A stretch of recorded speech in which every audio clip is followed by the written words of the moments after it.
Welcome to On the Middle East, Al Monitor's weekly podcast on the big stories in the region. My name is Aron Lund, and today we'll be talking about what impact the conflict in Ukraine is having on Syria. Russia's support is critical to the regime of Syrian President Bashar al-Assad. Faced with unexpected resistance from the Ukrainian people and crippling sanctions from the West, can Russia continue to prop up Assad and help him wrest back territory from the Sunni opposition and the Kurds? With us here today to discuss these issues is Aron Lund, a Swedish researcher who has closely followed the Syrian conflict since day one.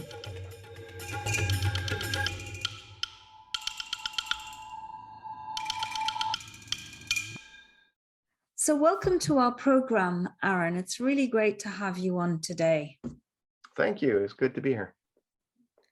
So, of course, Ukraine is the big story, and it involves Russia. And Russia is a major player in Syria, where it helps prop up the regime of Bashar al-Assad. And of course, a question that's being frequently asked now is, how will the setbacks suffered by Russia in Ukraine impact its support for that regime financially, militarily, and otherwise?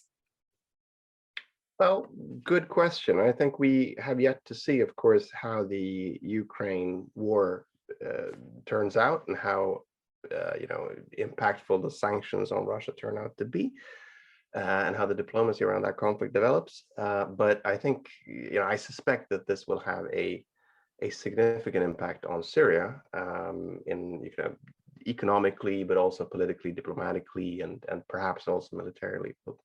We'll see, of course. Well, I mean, could you sort of break that down a bit, tease it out a bit? Specifically, how might that rather play out? Well, the most obvious thing to look for, given that the Syrian conflict is a hot war, would be military escalation. That could be between Russian-backed forces and Turkish-backed forces in northwestern Syria, or it could be between the Russian-backed regime, Bashar al-Assad, and the Kurdish-led Syrian Democratic Forces in northeastern Syria, who enjoy U.S. support. And for several years, all of these forces have been kept apart more or less by understandings between the external powers, because they don't want to fight each other. You don't want NATO-Russia clashes in Syria, just as you don't want them in Ukraine. So deconfliction agreements between these forces, between these external patrons of the Syrian forces, have kept the war boiling at a lower temperature than would otherwise be the case. But if diplomacy breaks down and if tensions rise between the United States and Russia, or for that matter between Russia and Turkey, it's conceivable that one or several of these actors might try something in Syria to put pressure on the others, and that would, of course, that could reignite the conflict in ways we haven't seen yet in some time. Sorry, go ahead. And I mean, let's look at the individual stakeholders here. Let's look at Turkey to start with. I mean, for now, Turkey seems desperate to sort of strike some kind of middle ground between its relationship with Russia and NATO.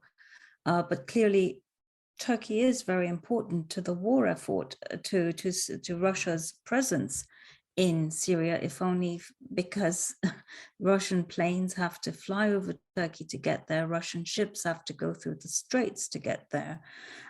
So potentially Turkey has a lot of leverage, right? Yeah, I think so. But Turkey is also exposed to Russian pressure in ways that makes it act carefully, and I think cautiously even. And I think we've seen that during the war so far, especially with the Bosporus and the Dardanelles Straits, where, as you said, they control those straits and between the Black Sea and the Mediterranean, and that's all regulated by the Montreux Convention of 1936. And the Turks have been careful in applying it. They have said that, well, now that there's a war going on, we're supposed to close the straits, so they've done that. But they've also asked NATO ships to stay out of the straits, which would not be required normally, but they've sort of tried to walk both sides of the issue there, and they opposed sanctions on Russia. So they clearly see the Ukraine invasion as a major problem. They're opposed to it. They support Ukraine in different ways, but they've also tried to appease Russia to an extent and to avoid ruining their relationship with Russia, knowing that Russia will still be there after the war ends, and so will Turkey. And I think that's also reflected in Syria, where Turkey and Russia has had this very strange relationship, being enemies or supporting different sides in the conflict, but also constantly being in touch and talking and resolving issues and trying to sort of find common ground to the extent it's possible. And where it's not possible, they sort of push and pull until they can find an equilibrium. And sometimes that changes, and then the conflict renews, and that's been the story for several years. And I don't really think that either Turkey or Russia is eager to upend that semi equilibrium that reigns there right now. But the Ukraine crisis is adding new elements to the mix that may be hard to control. Yes, very unexpectedly. Clearly, Russia didn't expect that kind of resistance from the Ukrainians. But as you pointed out, the impact could potentially be huge on Russia, or rather on Syria, especially if, say, the Russians were to, well, lose, whatever that actually looks like, I'm not sure. But wouldn't that possibly tempt the opposition to go after the regime in ways that it hasn't, and, as you say, reignite the war? Well, it could. If Russia is significantly weakened by the Ukraine conflict, it might not be because they lose it. It might just be because they become bogged down in Ukraine and the sanctions trash their economy, and they lose the ability they've had, or even the will they've had to support Bashar al-Assad so far. Then that could create new openings. Or you could end up in a situation where the Russians are drawn into negotiations with Western governments, with Ukraine and with others, with Turkey, over Ukraine, and they want to trade something in Syria instead, and sort of bring that into the discussion. And I'm sure, I think Bashar al-Assad at this point is worried about that. His government has been, almost comically supportive of Russia. Syrian state news at this point is like watching Russian state news. It's more Russia than Syria. But that is because he wants to show himself as the perfect ally, extremely loyal, willing to support Russia in every way. And because he cannot afford having Russia, especially a potentially weakened Russia that has less to offer, he cannot afford to he really wants to keep the Russian support. Well, yeah, I can see that. And so by that token, does it also mean that, he's that much more reliant on the Iranians too, as the other big sort of supplier of weapons and forces? So it makes it even harder to disentangle himself from that relationship, because the weaker Russia gets, the more reliant he becomes, as I said, on Iran. Sure, I think that's true. Bashar al-Assad will, of course, take the support he can get from whoever offers it, but Russia and Iran are his primary allies.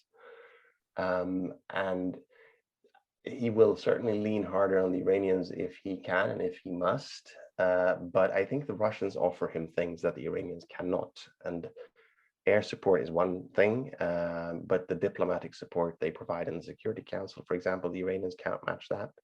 And also the deconfliction systems that have appeared between Turks and Russians and Russians and Americans. The Iranians cannot match that either. If Assad's army were to try to go toe-to-toe with the US-backed SDF in northeastern Syria, for example, with only Iranian support instead of Russian support, then they would get crushed. But as long as he has Russia on his side, then it's a wholly different issue, because Americans and Russians are very careful. They don't want to clash in Syria directly. Not for now, but could you envisage a scenario where the US might feel it's expedient to sort of activate the Kurds, if you will, against the regime in some way, to squeeze the Russians? Possibly. I think there's probably a temptation for European governments and also for the United States to look for Russian weak spots wherever you can find them and sort of push those buttons right now. I think Syria might be insulated from that to an extent because European governments do not really have much influence. Well, Turkey does if you count it as a European government. But the United States has tried to sort of de-escalate the Syrian conflict. Under Biden, especially, Russians and Americans have actually had a bit of pragmatic, useful diplomacy on Syria. They still disagree on almost everything, but up until this point, they've traded favors and concessions in the Security Council to ensure that the conflict doesn't flare up again and that they are both getting something out of it at this point. But if diplomacy breaks down now, that might not work. And there's one issue in particular that I worry about, and that's the cross-border aid that's brought in from Turkey. Yeah, to northwestern Syria. It's extremely important for the people who live there. Many of them are internally displaced, and they survive only because of this food aid that's brought in by the United Nations and NGOs working with the United Nations. And that system relies on a UN Security Council authorization to bring aid across the border without the permission of Damascus, which would normally be needed. And it has to be renewed regularly, and the next renewal comes up in July, I think. Right. Yes. And if that, if US Russian diplomacy is defunct at that point, or if they're both just trying to sabotage for each other, then Russia might just veto that, or might not negotiate seriously, or the Americans might not, or just the absence of pragmatic, constructive contacts might just ruin the whole thing. And well, that's one pressure point for sure. And then there's at least two. There's one being the Idlib,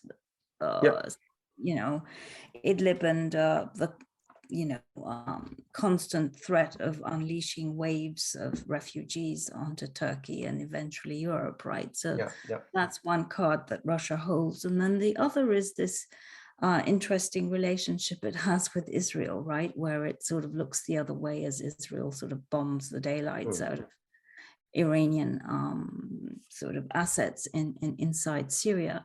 So where does Israel actually fit into all of this? Would Israel be against applying pressure on Russia in Syria precisely for that reason, because Russia has been so helpful to it? I mean, the Israeli-Russian relationship is bigger than just Syria, but Syria is at this point a very big chunk of it, because the Israelis, as you said, they're worried about Iranians establishing structures like they have in Lebanon with Hezbollah and the missiles they have there. They're worried about that happening in Syria too. And they're also worried about the Assad regime in various ways, especially about chemical weapons and things of that nature. But so they rely on the Russians to be cooperative to a degree, allowing them to go in and perform air raids against Iranians especially. And the Russians have permitted that. They haven't intervened. They've said basically that as long as you don't kill Russians, or as long as you don't seriously threaten Bashar al-Assad's hold on power, then we'll look the other way. And I think the Israeli line on Ukraine has been influenced by that and by, of course, other issues in the relationship. It's actually quite shocking, isn't it? Yeah, I mean, they've had to, because they're, they're allied with the West in so many ways. They've had to condemn the invasion, but they've also tried to speak out of both sides of their mouths, to a degree, and then want to be the mediator instead. And you see the same thing from Turkey, by the way, that both of these nations have decided that they're uniquely suited to be the mediators, which they may or may not be, but they're certainly in great need of finding a role other than being squarely on one side. No, totally. Very difficult balance, certainly for Turkey to strike. Yes, but meanwhile, of course, there's this whole business of the worst drought in 70 years playing out in Syria, with people going hungry, actually. And of course, with Russia and unable to export its wheat now, and Ukraine also being prevented from doing so because of a naval blockade imposed by the Russians.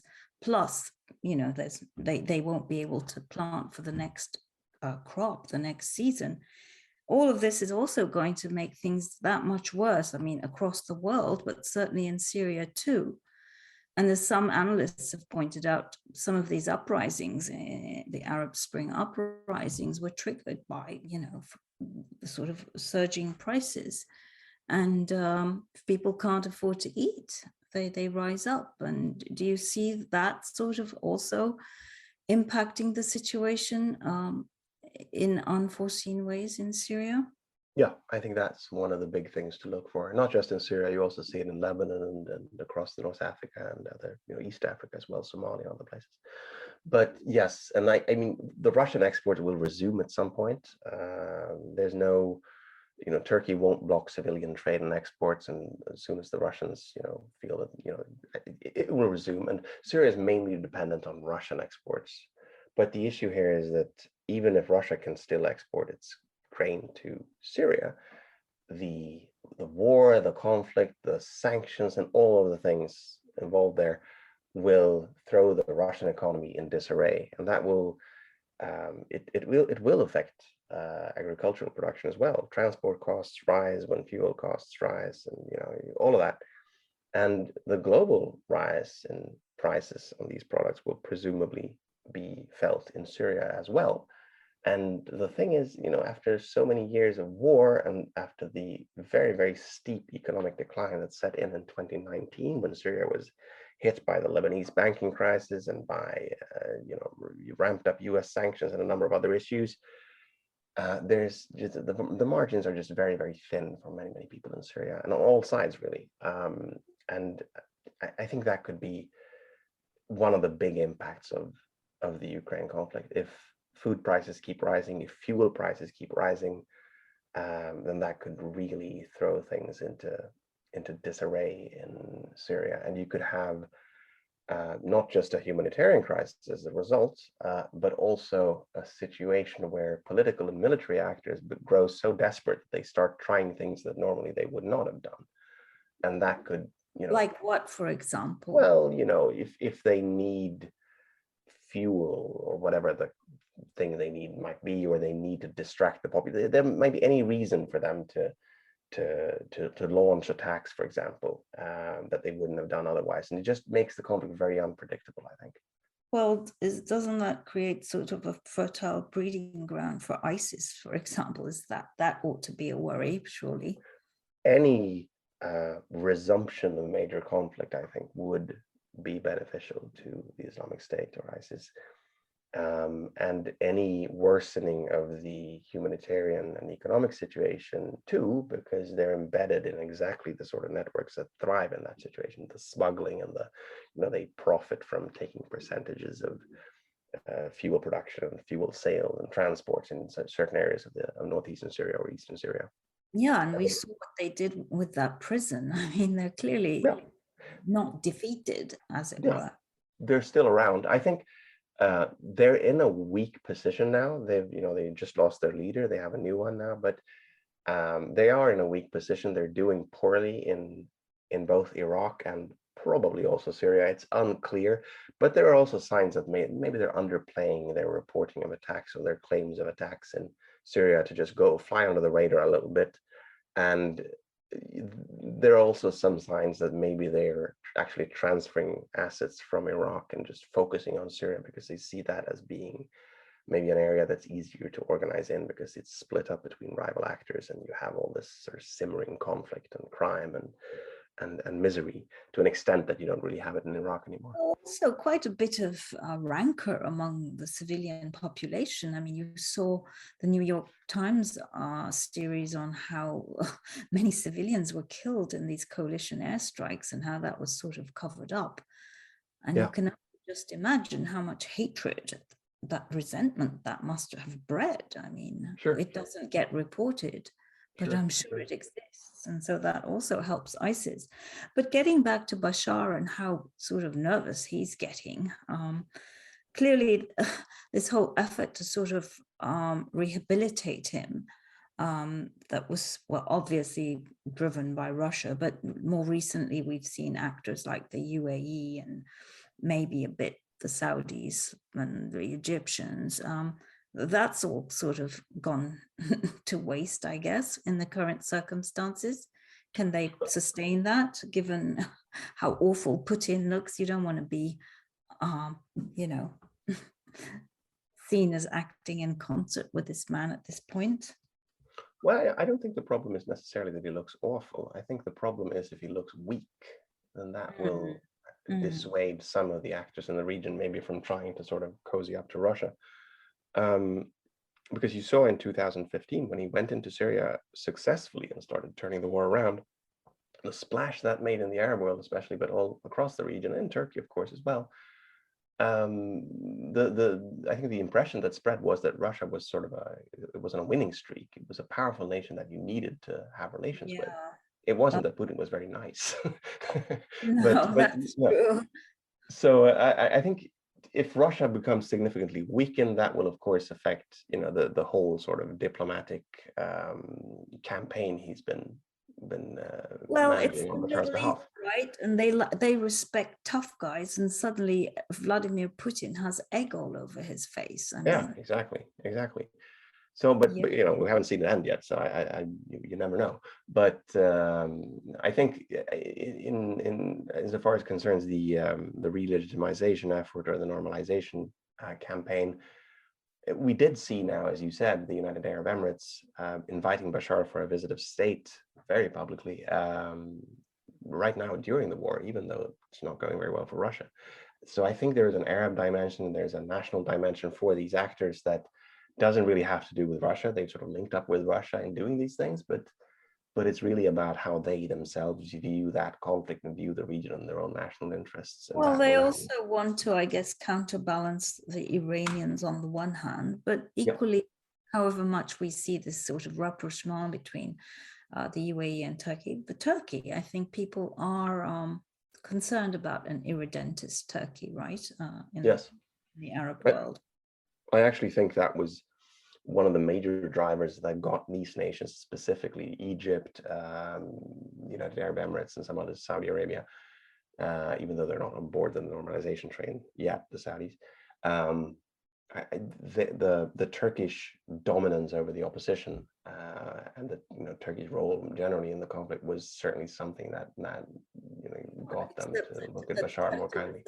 This whole occupation is becoming pretty expensive for Turkey too now. I mean, its economy is not looking great, and now with oil prices going through the roof and the loss of tourism income and all that, obviously it gets tricky. And they were paying salaries in liras, and the lira sort of kind of like not as valuable as it used to be, to put it mildly. So the people there are very unhappy, right, in the occupied areas.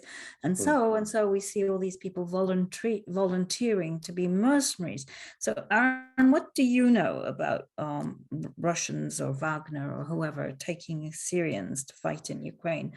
Should we believe these stories? I mean, we do have anecdotal evidence of people signing up, of forms being distributed to fill in and stuff, but is it serious? Well, the short answer is I don't know. But the slightly longer answer is that I think you should probably take it seriously. Some Syrians will probably turn up in Ukraine and do what God knows what. But the numbers being bandied about, 16,000 or 40,000, and you can safely discount that. I think that's not going to happen. But now that Putin has spoken about this publicly, having volunteers from the Middle East, and they'll have to bring someone. But why would he even say that? It just sounds so weird, because after all, I mean, even for the Russians themselves, the idea that you would have these people, these Arab people, come in and sort of fight people you claim are the same as you, isn't that Putin's big spiel that in fact the Ukrainians and the Russians are the same people? Yeah, I can't. And I mean, saying it as they would see things, not as I would see things, not or anything, but you know what I'm trying to say, that, these Arabs come in and here they are maybe deflowering our women and Yeah, I I'm mean, sure that will be part of the narrative, yes. yeah, But I mean, it doesn't sound like the smartest move, does it really? It's weird. It's totally weird, which brings me back to my final question, which is, we suddenly are faced with this incredibly, apparently irrational Vladimir Putin. maybe. I mean, he clearly misjudged something or several somethings very badly. Yeah, I would be careful about thinking that he's irrational. He might have poor information. He may be, occasionally emotional. We don't really know. But I mean, the Kremlin, just like the Damascus regime and many other actors in this region, are very opaque. It's very difficult to know how decisions are made and who makes the decisions and based on what information, consulting with whom. Putin has proved himself to be a shrewd player at other times, and now that he's clearly made some serious mistakes, we shouldn't necessarily assume, I think, that he will continue making mistakes. He might, but he might also, and he has a lot of resources still, and there's certainly a potential for escalation that's pretty frightening. well, yeah, well, but that would, to me, it would be irrational if he resorted to non-conventional weapons, which he might, and that's a terrifying thought. It might seem rational to him to make people back off by rattling the nuclear arsenal. We saw that early in the war when he said that, we're putting the nuclear forces in on Well, heightened, God help us all, because in that yeah. case, also, again, coming back to Syria, I can see how Turkey would then be forced to take sides. I mean, Yeah, I mean, I don't think Putin will nuke Ukraine or anything of that sort, but there might be. I'm not a specialist on these issues, but he might just raise the issue again more forcefully, or there might be nuclear tests conducted just to signal things and that. But it is an element that I think is worth taking seriously, and that should scare us all a little bit. well, it's all pretty sort of, for now, it's the big unknown, right? So I guess, as you said, Assad must be nervous, and rightly so. Yeah, I think we should all be a little bit nervous about Ukraine. We all should be a little bit nervous. Oh my God. Yes. But I think Assad has reason to be nervous about things in Syria specifically. And I think the thing is that all sides in Syria really have reason to be nervous, because it's unpredictable more than anything else. It's not clear who gains from this. Someone might, but we don't know. Totally. And if, as you say, he pulls out the cross-border card, vetoes that, or the fact that all these food prices are going through the roof. And I mean, yeah, and maybe Turkey will send an opportunity to do something, because the world's focused on Ukraine and likely to be more lenient on Turkey, so it may go zap the Kurds again. Who knows? I mean, yeah, lots of uncertainty there. Well, listen, Aron, it was great talking to you. Thank you so very much. Thank you. Great talking to you too.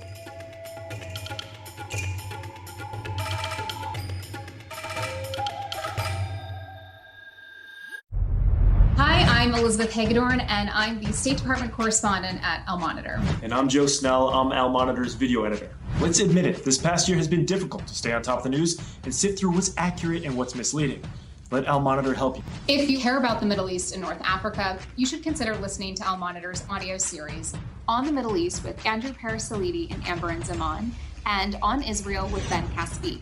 You can now watch our newest video podcast, Reading the Middle East with Gilles Capel. You can subscribe to these series on your favorite podcast platforms. And through a host of free daily and weekly newsletters, we offer a range of perspectives with the highest journalistic standards. You can subscribe to these newsletters at almonitor.com. As an award-winning media service headquartered in Washington, D.C., Al-Monitor has a network of over 160 contributors around the world. So if you haven't done so already, be sure to visit almonitor.com, where you can find all of these newsletters and podcasts along with first-class reporting and analysis. And that brings us to the end of this week's On the Middle East. Ukraine will continue to figure prominently in our reporting, so stay tuned and hope to be with you again soon.